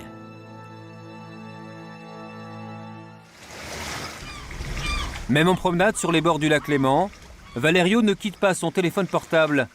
Il attend des nouvelles de ses nièces, Livia et Alessia, qui ont disparu depuis maintenant 2 semaines. Les 2 fillettes de 6 ans ont été enlevées par leur père, le beau-frère de Valerio. Les pires scénarios sont envisagés, et pourtant, il veut garder espoir. Vous pensez qu'il aurait pu tuer ses propres filles? Je ne sais pas. Je ne pense pas. J'ose espérer que non. Alessia et Livia. Leur disparition a mobilisé cette semaine les médias de l'Europe entière autour de leur famille. Car c'est un incroyable jeu de piste que les enquêteurs se sont livrés pour tenter de retrouver la trace des 2 fillettes. Leur père, Mathias Schepp, en instance de divorce, est accusé de les avoir enlevées en Suisse le 30 janvier dernier, avant de partir en cavale en France, puis de se donner la mort 3 jours plus tard, en se jetant sous un train en Italie. Mais qu'a-t-il fait de ses enfants? Alessia et Livia sont-elles toujours en vie? Ou bien les aurait-il assassinés? Tout commence en Suisse, dans le village de Saint-Sulpice, dans la banlieue huppée de Lausanne. Arnaud Béda est journaliste pour un grand hebdomadaire suisse. Il a suivi l'affaire depuis le début. Alors ici, nous sommes devant le 14 chemin de Champagne à Saint-Sulpice, au bord du lac. On est à 2 rues du lac Léman. C'était donc la maison de Mathias Schepp, où il a disparu donc le dimanche 30 janvier. C'est une maison qui vaut à peu près 3 millions de francs suisses, qui appartenait au couple, qui appartient toujours légalement au couple. Un couple qui s'est formé en 2003. Mathias, alors âgé de 36 ans, est ingénieur dans une grande société. C'est là qu'il rencontre Irina, 37 ans, une collègue de travail d'origine italienne. Entre eux, le coup de foudre est immédiat. 1 an seulement après leur rencontre, ils se marient. La même année, Irina donne naissance à 2 sœurs jumelles, Livia et Alessia. Une famille qui apparemment nage dans le bonheur. Et dans son quartier, Mathias Schepp fait figure de père modèle. C'est dans ce restaurant situé à 2 pas de chez lui qu'il avait ses habitudes. Anne-Laure, la patronne, garde un très bon souvenir de ce père de famille qui déjeunait ici avec ses enfants tous les week-ends. Et en principe, il s'installait ici. Ici, à la banquette. Et puis, les filles, après, ils se levaient ici. Il allait là-bas jouer, puisqu'il y a un petit coin enfant. Et le papa, il était ici souvent avec un journal. Et puis, il observait les enfants. Et il communiquait comme ça, depuis ici. C'était l'harmonie totale. Et les enfants, ils lui rendaient beaucoup de sourires. Papa par-ci, papa par-là. Parfait. Gentillesse. Très attentif. Un peu réservé, mais toujours un petit sourire aux lèvres. Et puis très poli, distingué aussi. Un beau monsieur. Mais Mathias va vivre une épreuve douloureuse qui va tout bouleverser. Son couple bat de l'aile et en août dernier, Irina décide de le quitter. D'après son frère Valerio, c'est le comportement de Mathias qui provoque la rupture. Elle est partie de la maison parce que son attitude manifestement l'inquiétait. Il avait des sauts d'humeur de temps en temps. Ils avaient des altercations verbales probablement importantes. Et lui niait l'évidence du fait que le couple n'allait pas bien. Il avait une image de lui, d'une famille parfaite, tout le monde heureux, ce qui n'était pas le cas. Mais vraisemblablement, il ne s'en rendait pas compte. Irina s'installe alors avec leurs 2 filles dans cet appartement situé non loin du domicile familial. Mathias ne peut plus les voir qu'un week-end sur 2. Un déchirement pour ce papa poule qui, fin janvier, va subir un nouveau coup dur. Irina entame officiellement la procédure de divorce. Et en plus, elle lui annonce son projet de quitter la Suisse pour s'installer en Belgique. Et cela avec ses 2 filles. Pour Mathias, cela signifie qu'il ne verra presque plus ses enfants. Ce sont ces événements qui auraient tout déclenché. Le dimanche 30 janvier, Mathias doit ramener les jumelles à l'appartement de son épouse en fin d'après-midi. Il lui écrit alors un SMS. Je ne ramènerai pas les filles ce soir, je les conduirai directement à l'école. Pour Irina, la maman, ce message est tout de suite très alarmant. D'autant plus que, comme nous le raconte son frère Valerio, les policiers vont découvrir chez Mathias un document lui aussi très inquiétant. À partir de quand Irina s'est inquiétée? Tout de suite. À partir de 6h du soir, elle a d'abord appelé à la police pour déclarer l'enlèvement. La police est venue à la maison, ils ont fouillé la maison, ils ont trouvé un testament. Et dans le testament est mentionné qu'il léguerait tout à ses enfants et 2 paragraphes plus bas, si ses enfants ne seraient plus là, il léguerait tout à son frère et sa sœur. C'est très inquiétant comme phrase. C'est extrêmement inquiétant, oui. Un testament. Pourquoi Mathias a-t-il rédigé ce document? Envisagerait-il de mettre fin à ses jours? En tout cas, au moment où Irina fait cette découverte, le père de ses enfants est déjà bien loin de la maison familiale. Mathias Schepp a franchi en voiture les frontières de la Suisse pour rejoindre Marseille, où il arrive le lendemain matin. C'est la première étape d'une cavale de plusieurs milliers de kilomètres. D'après les enquêteurs, une fois sur place, il retire une somme d'argent importante, comme on le voit sur cette photo, prise par une caméra de vidéosurveillance. 7 500 € en liquide, en coupure de billets de 50. Et ce jour-là, Mathias va faire preuve d'une étonnante générosité. Dans ce parking où il a garé sa voiture, il a d'ailleurs laissé un excellent souvenir à l'un de ses employés. Le monsieur est arrivé, s'est garé là, est descendu, j'ai pris un ticket, j'ai donné, j'ai demandé le temps qui restait. Il m'a dit 2 heures, j'ai pris, j'ai garé le véhicule. 2 heures après, il est revenu. Je ne l'ai pas regardé sur le moment, je l'ai bien regardé, c'est quand il m'a payé qu'il m'a dit gardez tout, ça m'a choqué. Pourquoi ça vous a choqué? Et c'est 45 € de pourboire, c'est énorme quand même. Il avait l'air ailleurs, il a l'air déphasé. Alors moi, j'ai pas discuté, j'ai pris mon billet. Et voilà. J'ai montré où était le véhicule, il est allé le chercher et il est parti. Voilà. Quelques instants plus tôt, il s'est rendu dans une agence de voyage où il a acheté 3 allers simples pour une destination qu'il connaît bien, la Corse. Il y a passé des vacances en famille en 2008. Et avant de partir, Mathias Schepp envoie une carte postale à sa femme. Une carte sur laquelle il explique, désespéré, ne plus pouvoir vivre sans elle. En fin d'après-midi, il embarque à bord de ce bateau, le Scandola, direction Propriano, en Corse. Il monte la voiture sur le ferry. Et comme l'atteste la liste des passagers, Mathias a réservé la cabine numéro 211. Pour lui, et ses filles. Pour 4 passagers. Donc là, on est dans une cabine typique du Scondola, 4 bannettes, 4 couchettes. 4 couchettes pour dormir pendant la traversée effectuée de nuit. D'après les enquêteurs, la voisine de la cabine de 111 affirme avoir entendu des pleurs d'enfants dans la chambre d'à côté. Elle aurait aussi reconnu la petite Livia dans l'aire de jeu du bateau. Un témoignage confirmé par 2 autres passagères. Le lendemain matin, à la descente du bateau en Corse, les enquêteurs perdent la trace des fillettes. Mais ils ont établi que leur père est reparti sans ses enfants, le soir même, de Bastia, direction Toulon, puis à 1000 km de là, toujours en voiture, la ville de Naples en Italie.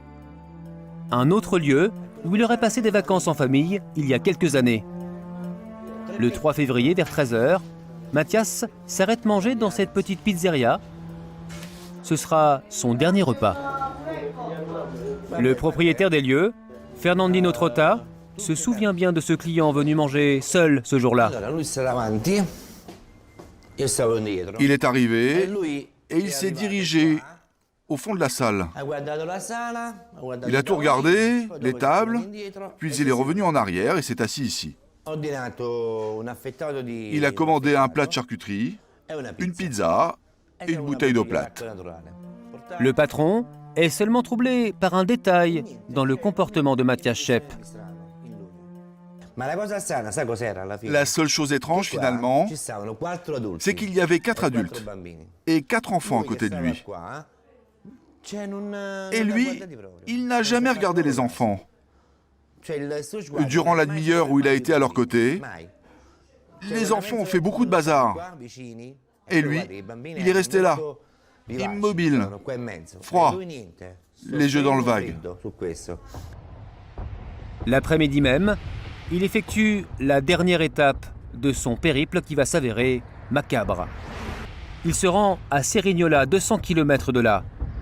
Et encore une fois, ce ne serait pas le fruit du hasard, car selon les enquêteurs, il souhaitait se rendre dans la région natale de sa femme.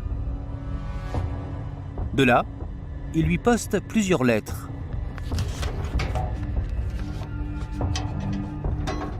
Puis à 22h47, Mathias Schepp se jette sous les roues d'un train qui passe à plus de 150 km/h. Il meurt sur le coup. Mais que sont devenus Alessia et Livia? Dans l'une des lettres envoyées à sa femme quelques heures avant de se... Le destin des 2 fillettes semble ne pas faire de doute. Ma chère, tu dois savoir que les enfants reposent en paix. Elles n'ont pas souffert. Elles reposent dans un lieu tranquille. Tu ne les verras plus. Sans la garde des enfants, je n'y arrive pas. Mathias a-t-il assassiné ses 2 petites filles? En épluchant le disque dur de son ordinateur, les enquêteurs ont en tout cas fait une découverte troublante. Quelques jours avant d'enlever les enfants, Mathias Schepp s'était renseigné sur les différentes techniques d'empoisonnement. L'une des hypothèses envisagées serait que le père de famille ait drogué ses filles lors de la traversée nocturne entre Marseille et la Corse. Il aurait ensuite jeté les corps des petites jumelles par-dessus bord. Un scénario inimaginable pour la maman des fillettes. Mercredi dernier, devant des dizaines de journalistes, Irina montre d'ailleurs qu'elle garde espoir. Je voudrais faire un appel à tous les témoins, à toute personne qui aurait pu voir mes filles Alessia et Livia avec leur père avant son décès jeudi. Toute information qui pourrait nous aider à les retrouver vivantes. Et rebondissement, le lendemain en Corse. Olga, une habitante de Propriano, affirme avoir vu les 2 fillettes après leur descente du bateau. J'allais chercher mon journal et je vous dis, les enfants, ils ont passé à côté de moi. Moi, je traversais, les enfants étaient sur le même trottoir. Et surtout, selon ses déclarations, les 2 sœurs étaient accompagnées non seulement de leur père, mais aussi d'une femme. Elle était âgée de 45-50 ans. Ils avaient l'air de bien se connaître. Alors Mathias Schepp avait-il une complice à laquelle il aurait confié ses filles? C'est l'une des pistes que suivent les enquêteurs. Mais aucune hypothèse n'est écartée. Ils sont aussi à la recherche des corps qui pourraient se trouver quelque part en Corse, dans un endroit symbolique choisi par leur père, en souvenir de leurs dernières vacances familiales sur l'île de Beauté.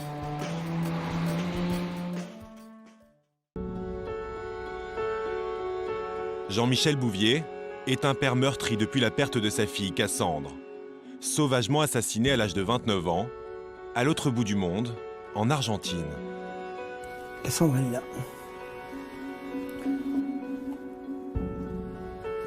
Attendez, je vais vous en montrer deux. Ah, c'est la petite fille qu'elle était. La petite fille sage, avec ses grands yeux. Un papa qui a transmis à sa fille la passion des voyages. Cassandre parcourait le monde pour organiser des conférences sur sa spécialité, la sociologie, jusqu'à un terrible jour de juillet 2011. On sent, je dirais, qu'on perd, pour toujours quelqu'un de très cher. Je crois qu'on sait plus ce qu'on est. On sait plus ce qu'on est. Il y a des moments, je dirais, où quand je me couche, je pleure, parce que je pense à elle. Une douleur d'autant plus vive que Jean-Michel est convaincu que les véritables assassins de sa fille sont toujours en liberté.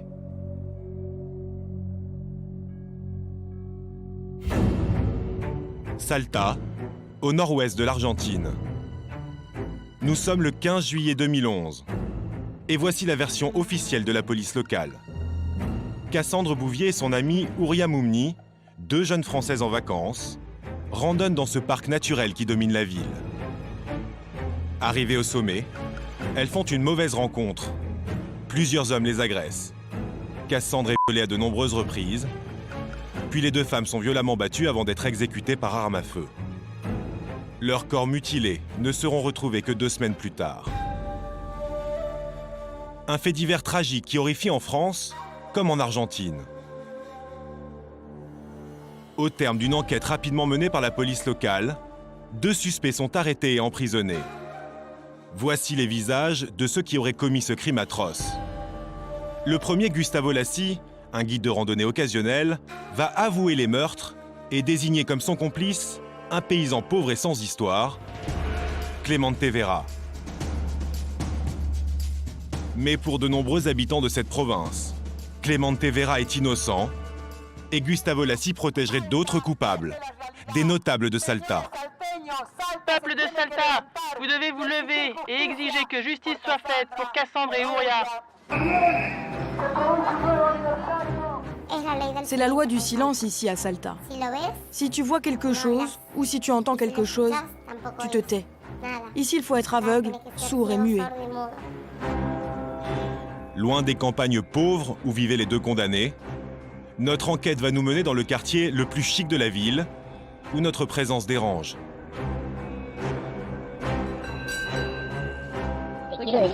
Ne jouez pas avec moi, vous ne faites pas le poids. Nous avons recueilli des témoignages exclusifs qui mettent en cause des personnalités parmi les plus influentes de cette province. Mais alors, qui a vraiment tué Cassandre Bouvier et Ouria Moumni?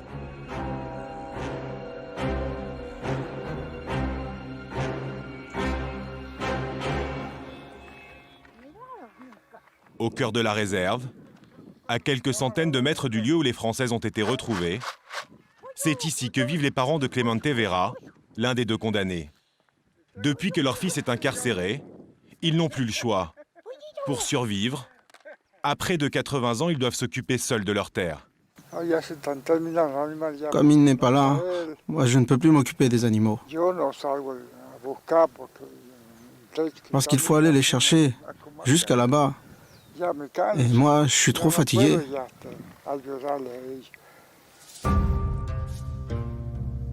Pour ses parents, comme pour sa femme Béatrice, l'innocence de Clemente ne fait aucun doute. Ses fervents catholiques lui ont même dressé un autel devant lequel il prie chaque jour.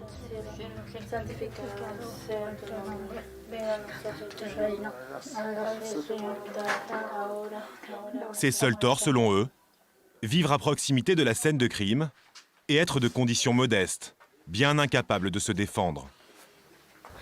Je me sens complètement impuissante. Je n'ai aucun moyen de l'aider. Je ne sais pas comment l'aider. Et je ne sais plus à qui demander de l'aide. Une impuissance d'autant plus rageante que dans le dossier, aucun élément matériel, aucune trace ADN ne relie Clemente Vera au meurtre des 2 Françaises. Nous l'avons rencontré en prison, où il purge une peine de 50 ans. C'est l'une des rares visites qui lui sont accordées. 5 ans plus tard, il se souvient dans les moindres détails de son interpellation et des méthodes pour le moins expéditives de la police locale. Ils m'ont recouvert le visage avec un sac. Ils ont commencé à me frapper. Et ils m'ont dit « Dis que c'est toi, tu vas porter le chapeau ». Mais comment ça, c'est moi? J'ai rien fait, je suis innocent. Dis que c'est toi, sinon ça va aller très mal pour toi. Selon Clemente, après 6 jours d'enquête seulement, les policiers ne semblent pas être venus chez lui pour chercher des preuves, mais bien pour trouver un coupable à n'importe quel prix. Ils m'ont menacé, ils ont menacé mon fils, ils m'ont dit « Porte le chapeau si tu ne veux pas qu'il lui arrive un malheur ». Et t'as lâché des aveux? Non, j'ai jamais avoué.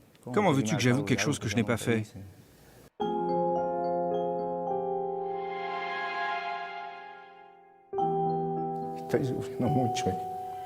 Je souffre beaucoup pour quelque chose que je n'ai pas fait. Je sais que Dieu va venir m'aider parce que je n'ai rien fait.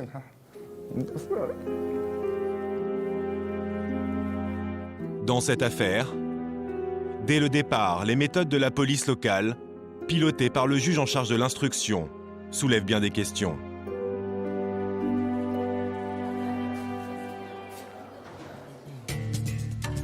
Mais pour un journaliste français, il est impossible que Cassandre et Ouria aient été assassinés au sein de la réserve naturelle qui domine Salta le 15 juillet 2011. Depuis 4 ans, Jean-Charles Chattard s'est passionné pour cette affaire, au point d'écrire un livre dans lequel il dénonce ce qu'il considère comme les mensonges de l'enquête. Inlassablement, le journaliste a parcouru ce chemin de terre où les corps des Françaises ont été trouvés. Et ce qu'il a découvert est édifiant. Donc là, c'est ici exactement. Oula, c'est coupant là. Oula là. C'est ici qu'on a trouvé le corps de Cassandre. Donc là. Et juste un peu plus loin, c'est-à-dire à 5 mètres, on va y aller tout de suite. On a trouvé le corps d'Ouria juste ici. Elle est juste là, exactement. Le corps totalement dénudé. Selon le rapport du juge d'instruction, voici l'endroit où les 2 jeunes femmes ont vécu un véritable calvaire avant d'être exécutées. Pour Jean-Charles Chattard, voilà. C'est la toute première incohérence. En se procurant les photos de la scène de crime, il a acquis une certitude. Les corps ont simplement été déposés ici. Ici, je vous montre les chaussures de Cassandre, ici. Et donc, juste en bas, vous avez les chaussures d'Ouria. Elles paraissent totalement, on va dire, propres. Et si vous regardez un peu les miennes, donc j'ai fait simplement le sentier. Donc moi, évidemment, je n'ai ni été assassiné. Et vous regardez que mes chaussures sont complètement sales. Il y a de la terre, il y a un peu de tout. Cassandre et Ouria n'auraient jamais pu réaliser cette randonnée escarpée sur un chemin souvent très boueux avec leurs chaussures de ville, sans même les salir. Pour le journaliste, cela signifie une chose. Elles ont donc été tuées ailleurs. Et un autre élément en atteste. Toujours selon le rapport du juge d'instruction, les corps seraient restés 2 semaines à l'air libre avant d'être découverts. Or, compte tenu des lieux, c'est impossible. Ici, nous sommes dans la nature, en pleine nature, dans une réserve privée. Il y a des pumas, il y a des renards, il y a des condors aussi. Et les corps ont été découverts sans aucune morsure d'animaux. Donc là, il y a un énorme problème, c'est qu'ils n'ont pas pu rester là 2 semaines, dans cet endroit en plus à ciel ouvert comme ça. Et je peux vous assurer que la vérité n'est pas la vérité que les provinces de Salta, la police essaye de donner aux familles. Le juge qui dirige l'enquête de police Aurait-il délibérément occulté tous ces éléments? Dans le centre-ville de Salta, nous avons rendez-vous à la morgue avec le docteur Vega. C'est elle qui a pratiqué l'autopsie des deux Françaises.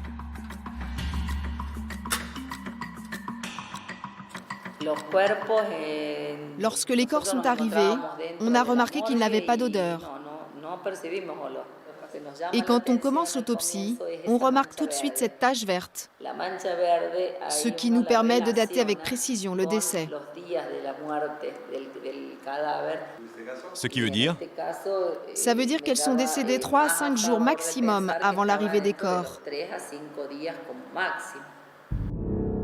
Sur son rapport d'autopsie, le docteur Vega est catégorique et date le décès au 26 juillet 2011.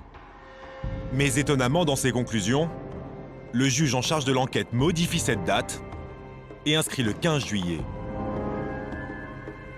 Qu'est-ce qui aurait poussé ce magistrat à nier ces évidences et à aller à l'encontre de l'avis du médecin légiste? Le juge d'instruction aurait-il eu comme consigne de protéger quelqu'un? C'est en tout cas ce dont le fils de Madame Piccolo était convaincu.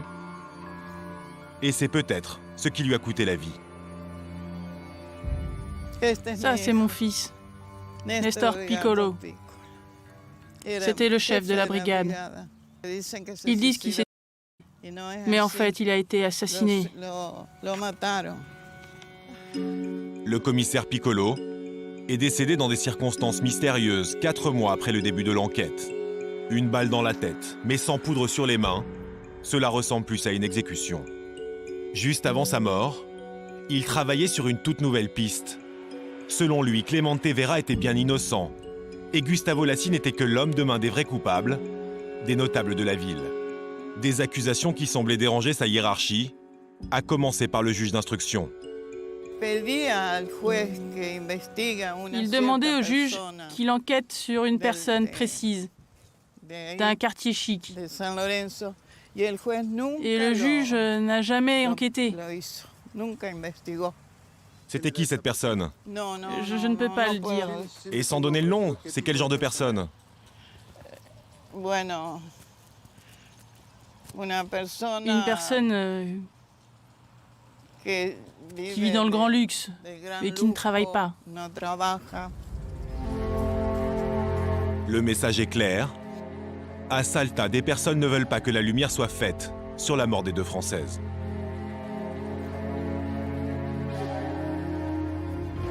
Mais cette omerta va être brisée en avril 2014. Une lettre anonyme qui suit la même piste que celle du commissaire Piccolo est envoyée aux familles des victimes en France. Jean-Charles Chattard, le journaliste, s'en est procuré une copie. C'est une lettre qui a été manuscrite par une femme, ça c'est très important. Et elle n'a pas été signée, donc on peut parler d'un corbeau dans ce cas-là. Elle n'a pas été signée parce que la personne écrit à la fin de sa lettre qu'elle a très peur de faire des révélations devant la justice. Et elle demande surtout qu'il se fasse justice, donc dans le cas de Cassandre et Doria. Après des mois d'enquête, Jean-Charles Chattard a retrouvé cette femme. Elle fréquente le petit cercle des notables de Salta. Et selon elle, le 15 juillet 2011, il est impossible que les deux Françaises aient été tuées en randonnant dans la réserve, car ce soir-là, le jour supposé de leur meurtre, elles auraient été invitées à une fête organisée par des membres de la jeunesse dorée de la ville. Et c'est un tout autre scénario que le corbeau ébauche. Dans ces fêtes, il y a de la drogue, de l'alcool et des filles. C'est comme dans les films, sauf qu'ici c'est dans la vraie vie. Parmi les invités, il y avait Cassandre et Uria.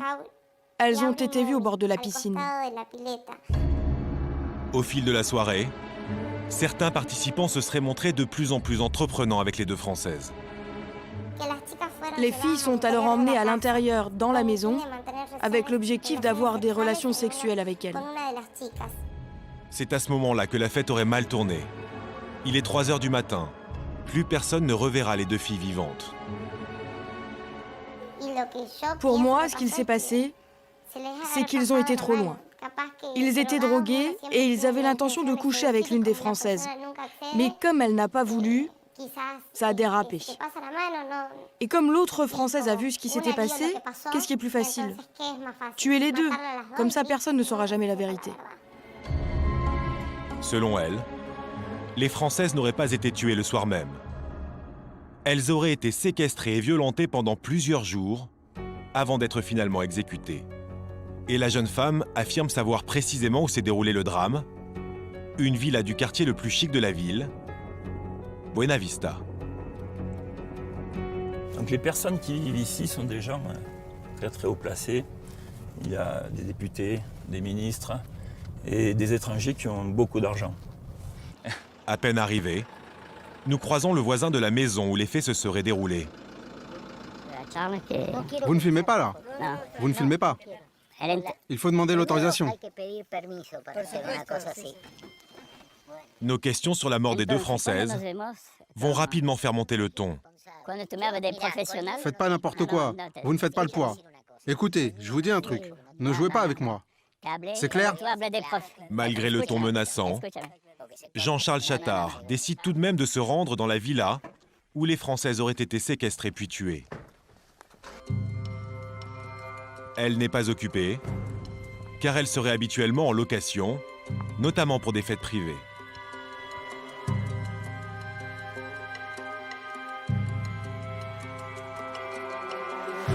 Et voici la piscine où Cassandre et Ouria auraient été aperçus en vie pour la dernière fois. Ce qui interpelle le journaliste, c'est surtout l'emplacement de cette maison. Ici, à peu près à 20 minutes, se trouve le Mirador. Nous sommes juste en contrebas du lieu de la découverte des corps. Mais plus frappant encore, juste derrière la maison, ce chemin privé qui mène directement au Mirador. L'une des hypothèses, je pense la plus sérieuse, c'est que les corps de Cassandre et Ouria ont été amenés par ce sentier de nuit à l'abri des regards indistraits. Mais alors, comment l'horrible scénario, qui aurait commencé pendant la fête en présence de nombreux témoins, aurait-il pu rester secret si longtemps? Selon la jeune femme à l'origine de ces révélations, cela s'explique par la terreur que feraient régner les véritables coupables.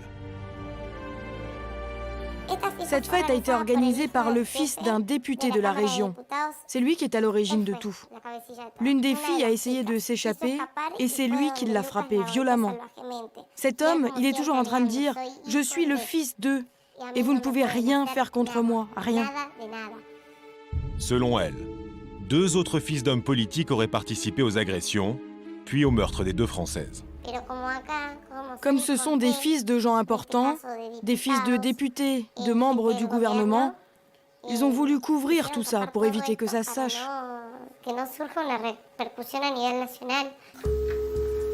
Des accusations graves, notamment contre le fils d'un député, à qui nous avons voulu donner un droit de réponse. Malgré nos nombreuses demandes, il n'a jamais souhaité nous rencontrer, ni même nous répondre. Nous devrons nous contenter de voir son visage à chaque coin de rue de la ville, où sont placardées les affiches de sa dernière campagne électorale. Car depuis, le fils d'eux est à son tour devenu député. Selon Carlos Puchetta, l'un des magistrats qui a jugé l'affaire en première instance, cette famille serait puissante au point de manipuler la police et la justice de cette province et de faire endosser le meurtre des Françaises à un innocent. Ce magistrat à la retraite a toujours dénoncé les mensonges du juge d'instruction en charge de l'enquête, qu'il soupçonne d'être corrompu. Et lorsque nous lui faisons lire le témoignage écrit par la jeune femme anonyme, sa réaction est sans équivoque.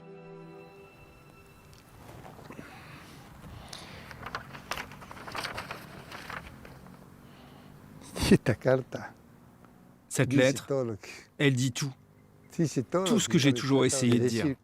Je vous répète que le juge d'instruction avait dans la tête un objectif clair, trouver d'autres coupables.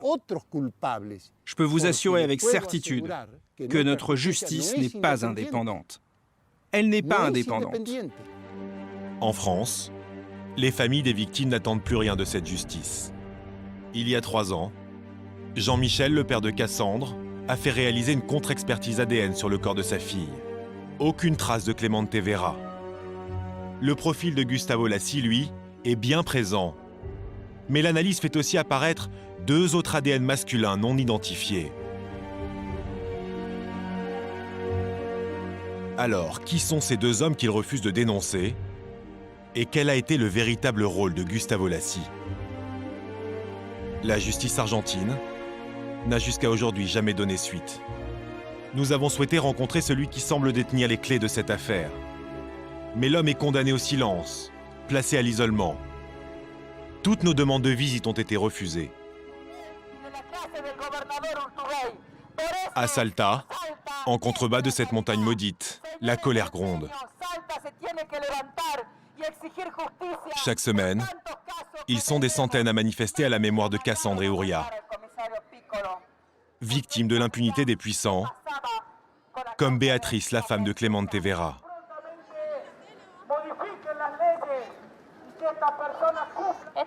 Ces 2 filles sont venues à Salta et elles ont trouvé le pouvoir politique sur leur route.